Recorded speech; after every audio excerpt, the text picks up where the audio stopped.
আসসালামু আলাইকুম দর্শক, স্বাগত জানাচ্ছি রয়্যাল বাংলা টিভির সংবাদে। শুরুতেই দেখবেন বিস্তারিত সংবাদ।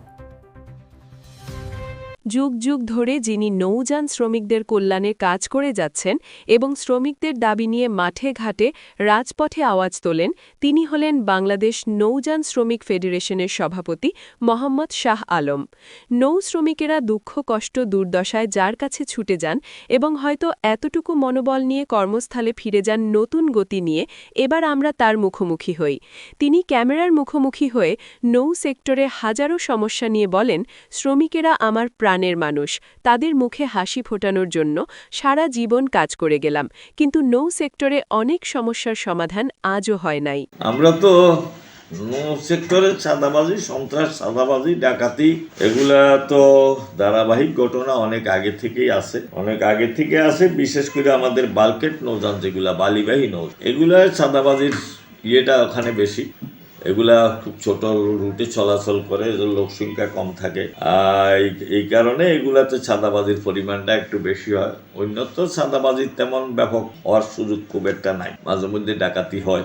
এখন ডাকাতি প্রবণতা খুব তীব্র না। যেমন ধরেন আমাদের সিলেট থেকে আসার পথে বিভিন্ন জায়গায় বিভিন্ন নামে চাঁদাবাজি হয়, বিশেষ করে বাল্কের নৌ। আমাদের শীতালক্ষা বুড়িগঙ্গাতে কিছু কিছু পয়েন্টে চাঁদাবাজি হয়, আবার কিছু সরকারি ইজারার নামে চাঁদাবাজি হয়। বালিমহলগুলোতে বালিমহলের ইজারাদারদের লোকজন দ্বারা কিছু চাঁদাবাজি, সন্ত্রাসী কর্মকাণ্ড সংগঠিত হয়। এই হচ্ছে আপনার চিত্র। এমনি ধরেন ব্যাপক চাঁদাবাজি অন্য বড় ধরনের নৌযানে তেমন হওয়ার কোনো সুযোগ নাই। আর ডাকাতির প্রবণতা আগের থেকে অনেকটা কমেছে। আমরা এর মধ্যে সন্ত্রাস, চাঁদাবাজি, ডাকাতি, পুলিশি হয়রানি বন্ধের জন্য দফায় দফায় সরকারের বিভিন্ন মহলের সাথে যোগাযোগ করেছি। বিএডব্লিউটি চেয়ারম্যানের নেতৃত্বে একটা এক ধরনের সমস্ত বডিগুলা, নৌ পুলিশ, কোস্টগার্ড,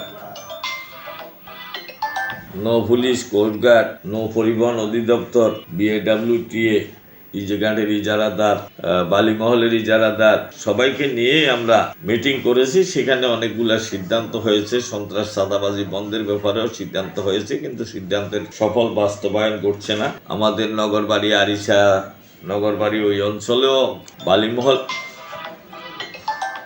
ইজারাদারদের লোকজনই বেশি এই সমস্ত চাঁদাবাজির সাথে যুক্ত। তো আমরা প্রশাসনের সাথে এগুলাকে বন্ধ করার জন্য চেষ্টা করছি। পুলিশ প্রশাসনও এই ব্যাপারে অনেক তৎপর। আবার কোনো ক্ষেত্রে পুলিশের দায়িত্ব পালনকারী অনেকের বিরুদ্ধেও এই সুযোগে শ্রমিকদেরকে হয়রানি করে শ্রমিকদের থেকে সুবিধা নেওয়ার প্রবণতা আছে। বিভিন্ন ধরনের আইনি কাগজপত্র দেখার নামে একটুখানি সন্ধ্যা অতিক্রম করেছে এই সুযোগে। এই ধরনের প্রবণতা তো আমাদের দেশে যেটা ন্যাচারাল, এটা হয়। মূলত নৌ সেক্টরের শ্রমিকদের অবস্থা অত্যন্ত করুন। এটা কার্গো, পণ্যবাহী, মালবাহী, যাত্রীবাহী বলেন, বালিবাহী, সবগুলা শ্রমিকরা নিদারুণ সমস্যার মধ্যে দিনাতিপাত করছে। একদিকে অর্থনৈতিক দুরবস্থা যেমন আছে, একই সাথে নিরাপত্তাহীনতা আছে। নিরাপত্তাহীনতার দিক থেকে আমাদের বিশেষ করে বালিবাহী জাহাজ, একটু আগে আমি যে বিষয়গুলোর অবতারণা করেছি, সেটার সাথে আমাদের ভারতের অবস্থানকারী শ্রমিকদের অবস্থা অত্যন্ত করুন। ভারতীয় সীমানায় আমাদের লোকজনের ফারে গিয়ে বাজার সাজার করার মতো সুবিধাও নাই, যেটাকে আমরা ল্যান্ডিং পাসের অভাব বলি। এটা নিয়ে আমরা দীর্ঘদিন পর্যন্ত ভারতীয় কর্তৃপক্ষ, বাংলাদেশের প্রতিনিধিদের সাথে দফায় দফায় বৈঠক, আলাপ আলোচনা হয়েছে এবং আমাদের নৌ বাণিজ্য প্রটোকলের যে সমস্ত আছে, সেই সুবিধাগুলো আমরা সেখানে ভোগ করতে পারছি না। ভারতের একচাটিয়া তাদের মন গড়াভাবে আমাদেরকে সেখানে হয়রানি করছে। আমরা ঠিকভাবে চিকিৎসা গ্রহণ করতে পারি না। আমাদের একজন অসুস্থ হয়ে গেলে সে অসুস্থ রোগী শ্রমিককে তাৎক্ষণিকভাবে হাসপাতালাইজ করার মতো অবস্থা থাকে না। সেখানে বিভিন্ন কর্তৃপক্ষের অনুমোদন পাইতে অনেক সময় হয়তো মৃত্যুর কোলে ডলে ফুটতে হয়। এরকম কিছু ঘটনাও ভারতীয় সীমানায় ঘটে। এই একটা অবস্থা। আর বালিবাহী যেগুলো তো আমি প্রথমে বললাম যে আমাদের দেশের চাঁদাবাজি, সন্ত্রাসী কর্মকাণ্ড আছে। সবচেয়ে যে সেটা হচ্ছে আমাদের শিল্পে, পণ্য পরিবহনে অবস্থা অত্যন্ত করুন। সে কারণে আমরা একটা পণ্য পরিবহন নীতিমালা 2024 নামে একটা গেজেট নোটিফিকেশনের মাধ্যমে বাংলাদেশের বন্দরসমূহ থেকে পণ্য পরিবহনের বিষয়ে নির্দিষ্ট রূপরেখা দেওয়া আছে। সেটা দেওয়া থাকলেও শ্রেণীর সিন্ডিকেটের লোকজন এগুলা মানতে চায় না। সেই কারণে এটা কিছু কিছু জাহাজ মালিক, ছোট জাহাজের মালিকরা ব্যবসায়িক লোকসানের সম্মুখীন হয়। এটাকে আমরা আমাদের শ্রমিকদের দ্বারা পিকেটিং করে চেষ্টা করছি আমরা সিরিয়াল মেনটেনের ক্ষেত্রে। এখানেও বিভিন্ন রকমের সিন্ডিকেট বিভিন্নভাবে সেই ইয়েকে ফাঁস কাটিয়ে চলার প্রবণতা চলছে। এর মধ্যে ধরেন এখন যে সমস্যা আমাদের সামনে সবচেয়ে প্রকট হয়েছে সেটা হলো চট্টগ্রাম বন্দরে অনেক মাদার ভেসেল যারা বিদেশ থেকে পণ্য নিয়ে আসে অবস্থান করছে, কিন্তু আমাদের ঘাটগুলাতে পণ্য আমদানিকারকরা বিভিন্ন ঘাটে তাদের ঘাটে জাহাজগুলা সময় মতো খালাস না করে বসিয়ে রাখার ফলে চট্টগ্রাম বন্দরের জাহাজ সংকট তীব্র আকার ধারণ করেছে, লাইটার সংকট। ফলে অনেক মাদার ভেসেলকে এদেরকে বিলম্ব মাসুল দেওয়া লাগছে। তো এর মধ্যে আমাদের নৌপরিবহন অধিদপ্তর গতকালও একটা মিটিং করেছে এবং বিভিন্ন আমদানিকারকদের প্রতিনিধিদের সহ যারা পণ্যের বড় বড় আমদানিকারক যারা ঘাটে এনে জাহাজগুলা খালাস করছে না, এগুলার জন্য তাগাদা দেওয়ার চেষ্টা হচ্ছে।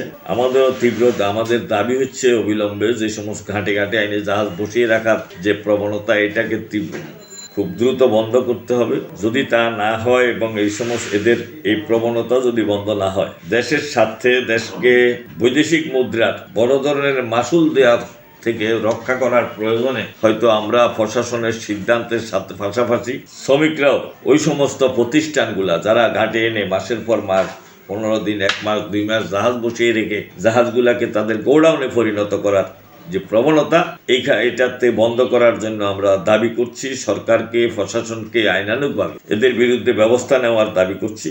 ওই সমস্ত ব্যবসায়ী নেতৃবৃন্দকে, ব্যবসায়ীদেরকেও আমরা অনুরোধ করছি, আপনারা অন্তত পক্ষে যে নিজেদের জাহাজগুলাকে গোডাউনে পরিণত না করে অতি দ্রুত যাতে ঘাটে আসার পর জাহাজগুলা ডেলিভারি মাল পণ্য খালাস করে তো দ্রুত চট্টগ্রাম বন্দরে গিয়ে আবার পণ্য নিয়ে আসতে পারে, সে ব্যাপারে সহযোগিতা করা। টোটালি আমরা একটা ক্রিটিক্যাল টাইম আমরা পিরিয়ড অতিক্রম করছি, এটা আমরা জানি। আমরা ইন্টারিম একটা গভর্নমেন্টের অধীনে কাজ করছি। তো এই সমস্ত সময়ে কিছুটা জটিল অবস্থা সম্মুখীন হয়, না সামরিক, না আধা সামরিক, না সাহিত্য, এক ধরনের সমস্যার মধ্যে তো আমরা রয়েছি। এখান থেকে হয় নির্বাচিত সরকার আসতে হবে, আর না হলে শক্ত হাতে ডিক্টেটরশিপের প্রেসার আসতে হবে, দুইটার এক। তো এই জায়গায় গিয়ে আমরা সমস্যাটা এখানে ওনারা যারা আজকে দায়িত্বে রয়েছেন তারা খুব কঠোর হইতে পারছেন, এরকম কিছু কিছু জায়গায় হয়তো আমরা বুঝছি, কিন্তু সর্বত্র কঠোরতা অবলম্বন করার মতো পরিস্থিতি ওনাদের হাতে নাই। আবার আমরা যারা এর সাথে যুক্ত, আমরা সুযোগ কাজে লাগিয়ে আমরা অসহযোগিতা করার প্রবণতা তো আমাদের দেশে বেশি। ব্যক্তিগত গোষ্ঠীগত স্বার্থ রক্ষা করতে গিয়ে রাষ্ট্রীয় আইনকে অবজ্ঞা করে চলা আমাদের দেশের এক ধরনের নেচার। এখান থেকে হয়তো নির্বাচিত সরকার হতে হবে, আর না হলে এই ধরনের সরকার হয় আমরা এর আগেও দেখেছি, 2007 থেকে 2007-2008 সালেও আমরা দেখেছি। সেই সময় এক ধরনের কঠিন পরিস্থিতি আমরা ওই সময় ব্যারিস্টার মইনুল হোসেনের কথা অনুযায়ী যে আমরা কিন্তু টোটালি না সরকার, না সিভিল, না মিলিটারি, এই ধরনের। তারপরেও ওই সময়ের এক ধরনের প্রবণতা ছিল।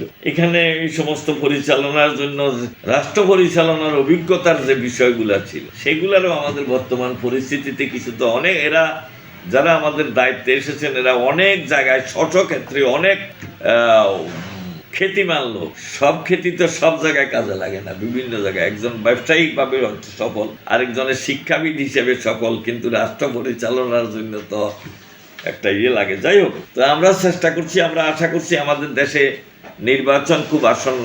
হয়তো আমরা আমাদের যারা আছেন ওনারা হয়তো কিছুটা তিলে ডালে কোনোরকম সময় ক্ষেপণের চেষ্টা করছেন, সময় পার করার। আর নির্বাচন একটা, আমরা আশাবাদী, জাতি আশাবাদী, আসন্ন নির্বাচনের মধ্য দিয়ে একটা সুষ্ঠু, নিরপেক্ষ, গ্রহণযোগ্য নির্বাচনের মধ্য দিয়ে যদি আমাদের দেশে একটা সরকার গঠিত হয়, তাইলে হয়তো আমরা এই সমস্ত অবস্থার থেকে অন্তত কথা বলার মতো জায়গা খুঁজে পাবো। সেই ক্ষেত্রে হয়তো আমাদের এই বিশৃঙ্খল পরিস্থিতি থেকে আমরা কিছুটা খুব দ্রুত মুক্তি পাবো, এই প্রত্যাশা আমরা রাখি, যেহেতু নির্বাচন একেবারেই আসন্ন।